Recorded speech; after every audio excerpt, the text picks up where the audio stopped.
Me llamo Julián, y no sé dónde estoy. Abrí los ojos, y todo era amarillo. No un amarillo brillante, alegre, como el sol de verano, sino un amarillo sucio, desvaído, el tipo de amarillo que solo existe en oficinas abandonadas, en edificios que el tiempo ha dejado pudrirse desde adentro. Las paredes estaban manchadas, no de humedad común, sino de algo más espeso, como si alguien hubiera intentado limpiar algo años atrás y solo hubiera logrado esparcir la mancha, dejando rastros de dedos resecos en la pintura descascarada. El techo era una cuadrícula de paneles fluorescentes, esos que en otro tiempo debieron iluminar con una luz blanca y fría, pero ahora parpadeaban sin ritmo, como si cada uno tuviera su propio pulso agonizante. Algunos emitían un zumbido agudo, otros un murmullo bajo, y otros simplemente titilaban en silencio, como luciérnagas atrapadas en su propia agonía.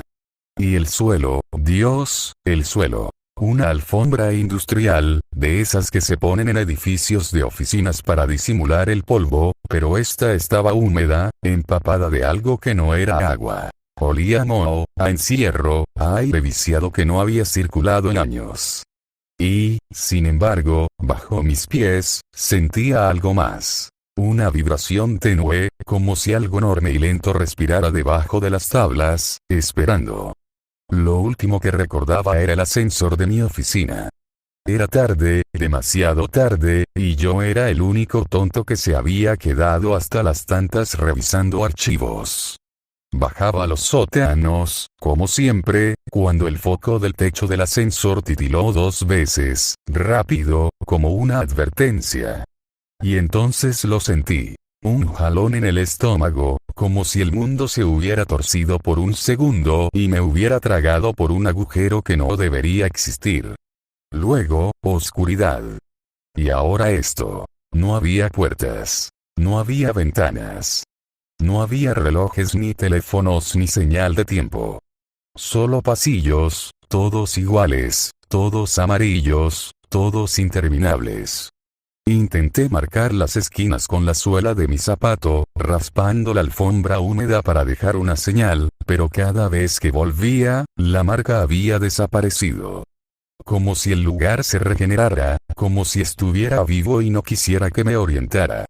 Caminé sin rumbo. Los pasillos se repetían, interminables, siempre iguales, pero a veces, muy de vez en cuando, encontraba algo que rompía la monotonía de aquel infierno amarillo. Una silla de oficina, de esas grises y ergonómicas, tirada de lado, con una de sus ruedas torcidas. La tela del asiento estaba rasgada, como si alguien, o algo, la hubiera desgarrado con garras. La toqué, y la superficie estaba fría, húmeda. Seguí adelante. Más tarde, en una esquina, vi un archivador metálico, abierto, con carpetas esparcidas alrededor. Me agaché a revisarlas, esperando encontrar algo, un nombre, una fecha, cualquier pista. Pero las páginas estaban en blanco, o peor, manchadas con algo oscuro y pegajoso que se adhería a mis dedos. En otro pasillo, una mesa de reuniones, larga, rectangular, cubierta por un plástico polvoriento. Debajo, se veían siluetas de objetos, pero cuando levanté el plástico, solo había más polvo y unas cuantas tazas de café vacías, con el fondo cubierto de moho negro. Cada objeto parecía fuera de lugar, como si el edificio los hubiera escupido al azar, restos de un mundo que ya no existía. Y cada vez que me detenía a mirarlos, el silencio se hacía más pesado, como si algo me observara desde donde no podía verlo. Entonces lo escuché. Un goteo. Leve, irregular.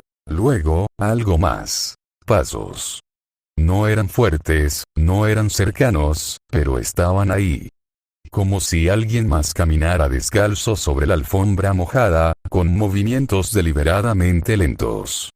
Me detuve, contuve la respiración, pero no vi a nadie. Solo más pasillos, más esquinas, más silencio. Avancé con cautela.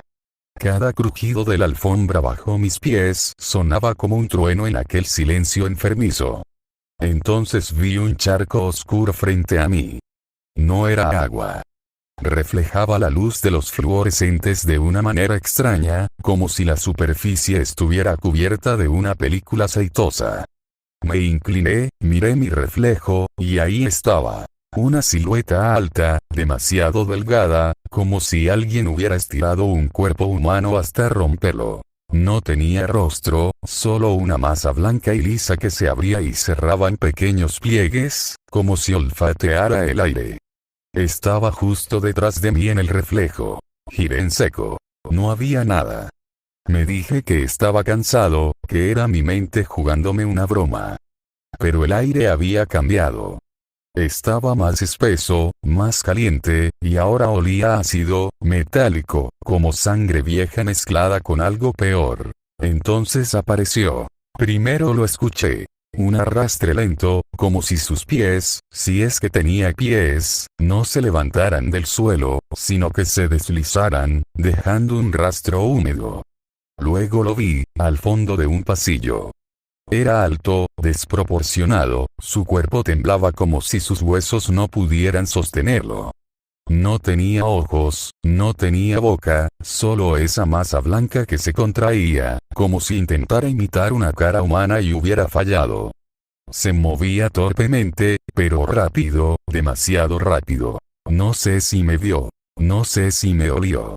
Pero de pronto giró la cabeza hacia mí, con un movimiento brusco, antinatural, y comenzó a avanzar.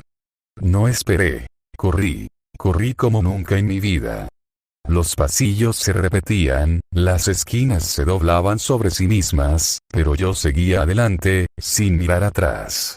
Aunque no lo oía, sabía que estaba cerca. Sentía su presencia como un peso en el aire, como si el mismo lugar se inclinara hacia él. Y el olor, Dios, el olor. Carne podrida, cloaca, algo que nunca debería haber existido. Me metí en un pasillo más oscuro, donde varios paneles del techo habían caído. Me escondí entre ellos, detrás de unas placas metálicas oxidadas. Mi pecho subía y bajaba tan rápido que el sonido de mi respiración resonaba en mis propios oídos. Cerré los ojos, apreté los dientes, y recé sin saber a quién. Entonces lo escuché. Los pasos se detuvieron justo frente a mí. No me atreví a mirar. Solo sentí su presencia, densa, opresiva. Olía peor que antes, como si se hubiera alimentado de algo en la oscuridad. Se quedó ahí, quieto, respirando hondo, como si estuviera saboreando el miedo en el aire. Luego, los pasos se alejaron. O eso quise creer. Esperé. No sé cuánto tiempo. El silencio era peor que el ruido. Finalmente, decidí moverme. Lentamente, me levanté, di un paso atrás, y pisé una charca. El sonido fue leve, apenas un chapoteo, pero en ese silencio, fue como una explosión. Las luces parpadearon violentamente, el zumbido se convirtió en un aullido eléctrico, y entonces, ahí estaba. No se acercó. No corrió. Simplemente apareció, como si siempre hubiera estado ahí, esperando a que yo lo viera. Y entonces se me lanzó encima.